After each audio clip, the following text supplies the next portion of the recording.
บันทึกไว้แล้วเนาะ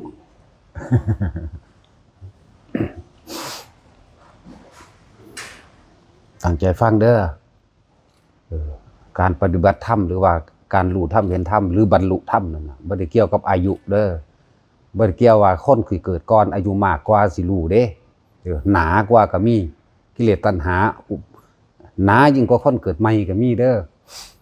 นั่นแหละซึ่งว่าการปฏิบัติธรรมต่างๆต้องยอมลดมานะทิฏฐิความถือตนถือตัวความถือว่าตัวเองเกิดก่อนความถือว่าตัวเองเข้าวัดก่อนในความถือหลายๆอย่างลดลงมาแล้วก็ต้องลดว่าแต่ของเป็นผู้รู้พร้อมลดว่าน่ะได้ยินแต่ฟังมามากอ่านมามากจำได้มากจังสิลดลงมาหรือถิ่มไปเลยซะด้วยซ้ำไปบ่แม่นแต่ว่าลดลงมาเพราะความรู้จำกับความรู้จริงมันคนละอย่างกันนะ เฮาคิดว่าเฮาจำได้มากแล้วเป็นผู้รู้ทำมากบ่แม่นแบบนั้นเด้อจำได้มากยิ่งมีมานะทิฏฐิมาก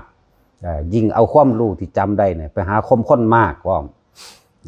จริงๆมันต้องละสิ่งทั้งหลายเหล่านั้นออกหน้าเลยตัวสิมันรู้ธรรมเห็นธรรมจริงๆนั่นน่ะก็คือตัวรู้อารมณ์ต่างหากล่ะอันใดละอารมณ์ใดความพอใจกับบ่พอใจใดอันนี้ต่างหากตัวละกิเลสมันแท้ๆมันนั่นน่ะบ่แม่นเอาความรู้จำจดจำมาได้มามาก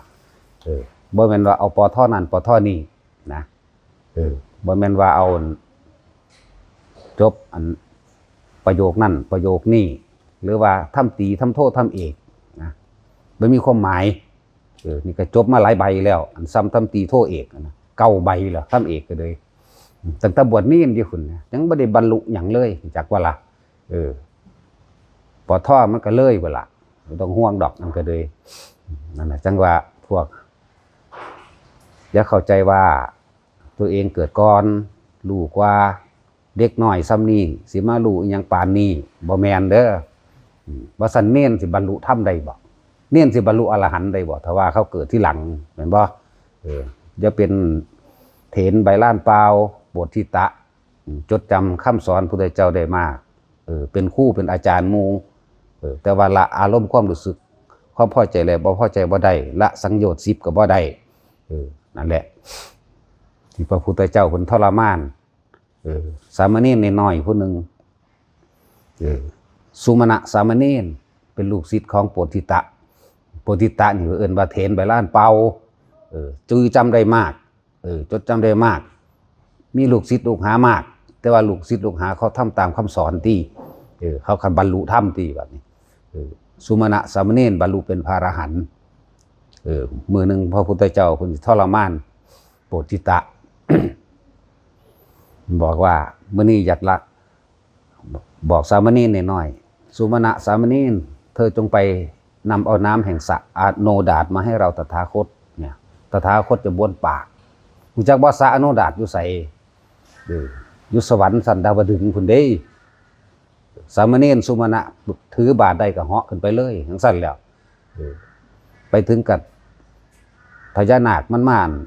คุ้มอันมันมาลัดทางบ่แม่นมาคุ้มไว้มันมาลัดทางไว้เหยียบหัวพญานาค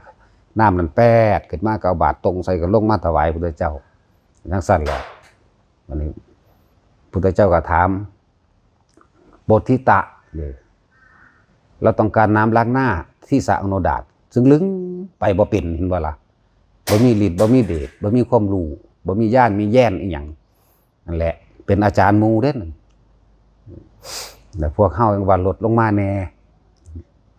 ทิ่มเลยพุ่นล่ะว่าตลดอันแนวความรู้กูไปจำมานี่ใส่บ่ได้เพราะยังค่าศูนย์อยู่ยังค่าโมโห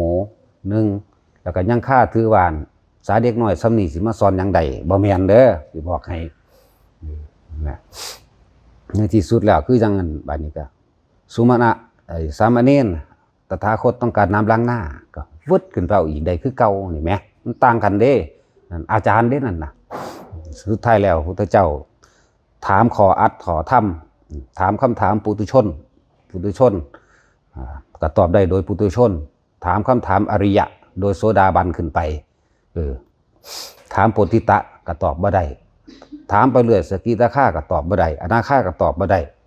จนถึงอรหันต์ก็ตอบได้ เบิดทิฏฐิเห็นบ่ล่ะก้มหน้าเศร้ามองตอกซอกลงมาแล้วเธอรู้อะไรมั่งนี่เห็นบอกว่าพระพุทธเจ้าสิว่าสุดท้ายแล้วต้องยอมได้บัดนี้บ่ยอมบ่ได้ก็เลยเพิ่นเอิ้นว่าเถรใบลานเปล่าเปล่าได้ประโยชน์มากๆเลยที่เธอกระทำมาเช่นนี้มีแต่มานะมีแต่ทิฏฐิเข้าใจว่าตัวเองเป็นอาจารย์ผู้อื่นใดแต่ว่าตัวเองบ่อาจสามารถละสังโยชน์ตัวเองได้สักกายทิฏฐิตัวหนึ่งยังเต็มหัวใจนั่นถือตนถือโตคำว่าสักกายทิฏฐิถือตนถือโตถือว่าเจ้าของเป็นครูอาจารย์บ่ยอมก้มให้ไผจักว่าเมื่อบ่ยอมก้มให้ไผแล้ว เวลามีปัญหามาก็แก้ตัวเองบ่ได้นี่จังซั่นแล้วเวลาพระพุทธเจ้าใส่ไปเอาน้ำมาบ้วนปากมั่งใส่ไปเอาน้ำมาล้างหน้ามั่งไปบ่เป็นบ่ได้ละอารมณ์แห่งสักกายทิฏฐินี่มีความรู้สึกว่าอย่างไรเนี่ยมิตรบ่ฮู้จักละรูปราคะคืออะไรเนี่ยตอบได้อยู่อันตัวหนังสือแต่ว่าเพิ่นบ่ให้ตอบตัวหนังสือเพิ่นด่าเปี้ยงไปศูนย์พึดขึ้นมาทันทีนั่นแหละรูปราคะอรูปราคะมันละบ่ได้ยังมีความยินดีพอใจในรูปรสกลิ่นเสียงสัมผัสและอารมณ์อยู่ละบ่ได้สุดท้ายแล้วกันพุทธเจ้าทรมานเด้ผู้ใดสิรับสอนบททิตะได้บ่มีผู้ใดรับเขานายจักบ่ล่ะเขานายแต่ละองค์เพิ่นเบื่อนายเลยสุมาณะสามเณรเธอจงรับเอาโพธิตะไปฝึกไปหัดมั่งนั่นเป็นจังซั่นเด้ว่านี่นั่นแหละสุมาณะสามเณรเพิ่นเก่งเด้เน้นเด้นี่จักบ่แต่ว่าผู้สอนให้บรรลุอรหันต์ได้แต่ว่าเขาเจ้าปฏิบัติเด้ก็คือโพธิตะนี่เป็นอาจารย์ของสุมาณะสามเณรแต่ว่าสุมาณะสามเณรบรรลุพระอรหันต์เธอก็ทำได้ไหมนะพุทธเจ้าถามสุมาณะสามเณรแล้วแต่บัญชาของพระองค์นะสุมาณะสามเณรก็เลยรับเอาแล้วเธอจะทำเช่นไรนี่เพิ่นก็บ่บอกเพิ่นสิถอดมานะทิฏฐิของคนเพิ่นบอกท่านอาจารย์จนเดินลงน้ำก็ได้ย่างที่ว่าท่านพุทธเจ้าให้เห็นว่าล่ะลดมานะทิฏฐิลงเดินลงน้ำก็เดินลงน้ำเดินเข้าพุ่มน้ำก็เดินเข้าพุ่มน้ำเด้จงไปโดดหน้าผาตายเดี๋ยวนี้จังสิก็ไปเด้นั่นเห็นบ่นั่นละสักกายทิฏฐิโดดหน้าผาตายนั่นแหละแต่ว่าเพิ่นบ่ให้โดดดอกเพิ่นทรมานเบิ่งดูสิยอมจริงบ่เนี่ยนั่นแหละบรรลุโสดาบันขั้นต้นแรกจังซั่นแหละตายก็ตายเว้ยกูเกิดมาพระตัสสดาก็ตำหนิแล้วว่า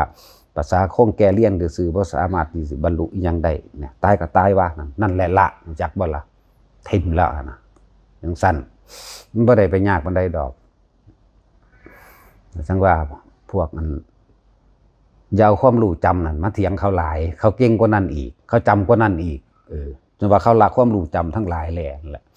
แล้วเขาจังน้อมเขามาเบิ่งความรู้สึกของเจ้าของเองน้อมเขามาเบิ่งความรู้สึกเวลาใดขณะใดถ้ามีคนย่องดีใจแล้วก็ยกอ้างว่าเจ้าของเก่งจำได้ดีถ้าเขาด่าศูนย์โมโหขึ้นยกอ้างอันนั้นอันนี้ขึ้นมาว่ากูไปมาเบิดแล้วกูเห็นมาเบิดมองได้ก็ได้ก็ว่าบางหันกูก็สร้างบางนี้กูก็สร้างเห็นบ่ล่ะไม่ได้เข้าใจอีหยังเลยเราทำเพื่อละเราไม่ได้ทำเพื่อเอาเด้เราทำเพื่อให้เห็นหยังเห็นอารมณ์ความรู้สึกเจ้าของอารมณ์ความรู้สึกเป็นตัวพบได้เกิดขึ้นแล้วทันทีเลยนะเพราะว่าท่านเด็กเสี่ยวอีหยังมันเลยได้อันหลายๆคนที่ไปฝึกหัดบางนั้นบางนี้มาเพราะมันไปจำมาเบาได้หลายซื่อดีนั่นแหละถ้าสิเว้าปฏิจจสมุปบาทจังซี่แล้วบ่ฮู้จักโดยเบื้องลึกภายในโดยความรู้สึกมันซ้ำมันหยังบุสายเกิดเป็นแบบนี้สายดับเป็นแบบนี้ปัจจัยการ12บ่จักกรรมวัฏกิเลสวัฏวิบากวัฏบ่ฮู้จักอาการปริวัติ12อย่างจักมันยังบ่รู้จักแต่ว่าหังเข้าใจว่าเจ้าของรู้นั่นเว้าซ้ำนี้ก็ยังบ่รู้เด้นี่แล้วกำลังให้ความรู้ไทบ้านเขาเมื่อแก้วจักก็ล่ะลดลงมาจะถามจะซอกแซกว่าเจ้าของรู้เพราะว่าเจ้าของน่ะบ่มีเครื่องอยู่เลยบ่รู้จักเลยเด้นั่นการทรงฌานเป็นจังไดการเจริญฌานเป็นจังไดการเจริญสติปัฏฐาน4เป็นจังไดบ่มีเครื่องอยู่แห่งใจบ่มีวิหารธรรมนะนั่นแหละถ้าเด็กน้อยเขาฝึกให้เขาบ่ได้เด็กน้อยเด้นั่นนะเขาบ่ได้เด็กน้อยเจ้าของเองยังสิกลับขึ้นมาเกิดอีกอยู่แต่ว่าเขาบ่มาก็แล้วกันนาเขาบ่มา แต่พวกเจ้ายังเกิดอยู่พวกเจ้าก็ยังเด็กหน่อยไปเด็กหน่อยมาอยู่พ่อสำนันแหละแต่พวกนี้เขาบ่มากกันแล้วกันนะให้3-4 คนเขานี่นั่นแหละย่อมเขาถ้าสิฝึกน้ำเขาเด้อให้มีเครื่องอยู่เด้ให้ทรงชาติเป็นมีวิหารธรรมเด้วิหารละธรรมเนี่ยเป็นเครื่องอยู่แห่งใจเป็นเครื่องอยู่ของความรู้สึกของเฮาเป็นเครื่องสังเกตความคิดมันคิดไปปั๊บดึงขึ้นมาหาลมหายใจคิดไปอีกแล้วหาคนที่รักหาคนที่เกลียดเนี่ยเดี๋ยวก็ไปหาสัตว์เลี้ยงหมาเลี้ยงไก่เลี้ยงเป็ดเดี๋ยวก็ไปหาไห้หาหน้าหาต้นไม้หานั่นหานี่แหละมังโตภาคเกิดคือจิตจากว่าจิตก็คือความคิดนั่นแหละจิตเมื่อมีความคิดถึงไห้ถึงหน้ามโนกับผ้าปรุงแต่งนึกจินตนาการว่าเหตุแบบนั้นปรับแบบนี้วิญญาณเกิดความรู้สึกเกิดความรู้สึกพอใจมั่งบ่พอใจมั่งนั่นแหละภพมันเกิดถ้าจะเว้าตามบาลีก็เรียกว่าตัณหา3อุปาทาน4นะเมื่อมีความอยากก็ต้องมีความคิดนั่นแหละความคิดแหละจิตก็เลยจากมาทิฏฐุปาทานเอาความคิดเห็นตัวเองเป็นใหญ่เนี่ยศิรพุตตุปาทานจากการได้ยินได้ฟังได้รู้ได้เห็นได้เคยกระทำมากามุปาทานตามความที่ตัวเองพอใจที่จะทำบ่ทิฏฐุปาทานแล้วก็อย่างอัตตวาทุปาทานแสดงความรู้สึกของตัวเองขึ้นมาจากความรู้สึกเจ้าของนั่นแหละนี่แหละเอิ้นว่าความรู้สึกก็เลยเอิ้นว่าอุปาทาน4ก็เลยตัณหา3อุปาทาน4อันนี้แหละนี่ภาษาบาลีเฮาบ่เข้าใจค่อยเว้าภาษาง่ายๆแล้วเด้เอาออกจากความรู้สึกที่มันเป็นเด้นี่บ่ได้เว้ายากจังเม็ดบ่ได้แปลอีกเด้นี่ศูนย์บ่ศูนย์เพิ่งขึ้นมานั่นล่ะภพเกิดนั่นล่ะนิรยคติภพตายตอนนั้นใจขาดตอนนั้นโลกนรกเลยมันบ่ได้ไปผ่านเมืองอื่นได้ลงเลยแต่ของพาลงเองเด้บ่มีผู้ใดมาพาเฮาได้เด้โตเฮาเองเด้ต่างหากอะไรจังว่าอยากให้ฝึกจังได้ก็เป็นคนที่เคยมีบุญคุณต่อข่อยอยู่แล้วนะบ่ผู้นึงเลี้ยงกับผู้นึงเลี้ยงอยู่ในหันแหละบางที่ก็ไปหาลักเอาของเขามากินก็มีเลยอยากให้ได้เข้าใจว่าล่ะอย่าถามจะสอกแซกเฮ็ดน้ำเขาเลยว่างทิมให้เบิดเขาบอกว่าให้เฮ็ดแบบนี้ก็เฮ็ดตามเขาหายใจเข้าแบบนี้หายใจออกแบบนี้ความรู้สึกสิเกิดขึ้นแบบนี้อันนี้ละเอิ้นว่าทรงฌานเจริญฌานเจริญสติปัฏฐาน4แล้วเขาก็สิบอกขั้นต่อไปเฮ็ดแบบนี้เด้อแบบนั้นเด้อบ่แม่นเอาความรู้ที่ไปจำมาเด้ความรู้จำกับความรู้จริงมันคนละโลกแล้วมันหันหลังให้กันเด้อมันธรรมดาเด้ถ้ารู้แจ้งแท่งตลอดแล้วนี่มันจึงเข้ามาประมวลหรือสรุปลงเป็นข้อเดียวกันได้และเฮ็ดบ่ได้จักคนเขาว่าแม่นบ่ล่ะบ่ตาเขาว่าเราก็รู้คือกันนั่นแหละเฮ็ดบ่ได้เลยอยากให้ฝึกอยากให้ได้ให้มันมีเครื่องอยู่ในตัวเองแน่ทรงฌานเจริญฌานเจริญอานาปานสตินี่ล่ะปัฏฐาน4คักๆนี่แหละนี่เดองค์ของการตรัสรู้คือโพชฌงค์7คักๆนี่แหละนี่หมู่ภิกษุพวกนักบวชก็คือกันให้มีวิหารเป็นเครื่องอยู่ของเจ้าของเองให้อยู่ในลมหายใจให้อยู่ในการว่างจิตเป็นอุเบกขาให้ได้ยืนเดินนอนนั่งคุ้มอยู่ในนี่แหละในวิหารธรรมเจ้าของที่เจ้าของสร้างขึ้นมาเองแหละสวรรค์นรกบ่มีผู้ใดพาไปได้มีแต่เฮาเอาเองเฮ็ดเอาเองเด้อย่าคิดได้ว่ามันบ่มีมันมีอยู่เด้อนั่นแหละจักรู้ยังก็รู้ตอนเป็นนี่บ่มันไปรู้ตอนตายเด้คนเฮามันสร้างภพขึ้นไว้ก็สร้างตอนเป็นตอนมีชีวิตอยู่ตอนคิดอยู่ตอนโมโหอยู่ตอนดีใจอยู่นี่เด้นั่นแหละถึงว่าทำบุญนั่นใส่แต่ชื่อว่าบุญแต่ว่าบ่ฮู้เด้ว่าเจ้าของนั่นเอาไปทำทานแลกของทำบุญเพิ่มบาปบ่มีการละบาปบ่มีการละความเห็น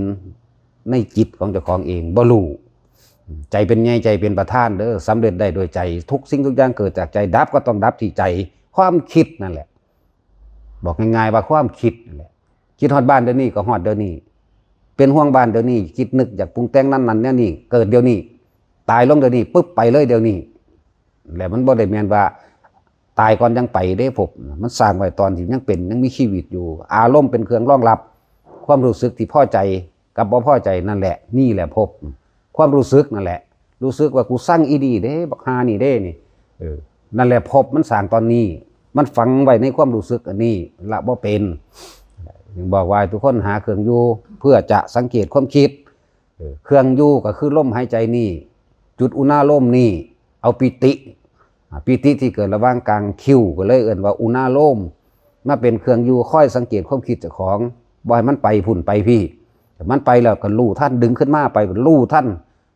ดึงไปดึงมามันก็รู้ทันตัวบัดนี้ก็มีแต่รู้กับรู้อย่างตัวเดียวตัวมันก็รู้โดยปล่อยรู้โดยว่างตัวคือถามเขานั่นทำงานกับความว่างเป็นหรือยังนี่เขาบอกว่าเป็นแล้วนั่นแหละถ้ามันตายตอนมันว่างนะมันสิเฮ็ดงานอยู่กับสร้างใจขาดตอนนั้นพึบบ่ต้องกลับมาเกิดนั่นแหละมันว่างจากสิ่งที่มีอยู่ว่างจากสิ่งที่เห็นอยู่เฮ็ดจังใดมันสิได้ตลอดกาลยาวนานเท่านั้นแหละเฮ็ดไปเท่าตายตายจิตสุดท้ายโดยบ่มีอีหยังเข้าไปคิดนึกถึงเลยนั่นแหละนิพพานเป็นจังซั่นบ่แม่นของยากแต่อยู่ในหูดังนั่นแหละทุกคนหันเข้ามาเบิ่งหูดังเจ้าของเบิ่งความรู้สึกเจ้าของโดยอาศัยลมนั่นแหละเพิ่นก็สอนอานาปานสติคักๆนั่นแหละรู้อยู่กับลมทำความรู้สึกให้เกิดขึ้นจึงว่าสติสัพพัญญะรู้สึกตัวทั่วพร้อมทุกขณะถ้าทุกขณะแล้วก็เป็นปัจจุบันนักขณะอีกสติก็คือลมเข้าลมออกปัจจุบันก็คือลมเข้าลมออกนั่นแหละทำการทำงานอยู่กับสร้างอยู่กับความว่างได้เพราะว่ามันไม่คิดมันไม่นึก